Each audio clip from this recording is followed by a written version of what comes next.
Hello, আসসালামু আলাইকুম সবাইকে। কেমন আছেন সবাই? আজকে আমি আপনাদেরকে বলবো যে আপনাদের IELTS এর জন্য ঘরে বসে IELTS করার জন্য কোন বইগুলো বেশি প্রয়োজন। এই যে একটা বই IELTS রিডিং টাস্ক 1 যেটা মানে রাইটিং টাস্ক 1 যেটা, এটা হচ্ছে IELTS রাইটিং টাস্ক 2 এগুলো হচ্ছে মাক্কারের বই, হ্যাঁ? এগুলো আপনারা সস্তায় কিনতে পাওয়া যায়।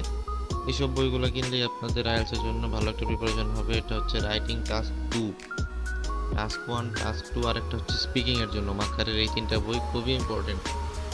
আর এটা হচ্ছে আইএলটিএস এর একাডেমিক আইএলটিএস এর ক্যামব্রিজের যে বইগুলা, ক্যামব্রিজ 11 থেকে 18 পর্যন্ত করলেই এনাফ। অনেকে আছে 1 থেকে করে, এত দূর থেকে ভাই করার দরকার নাই।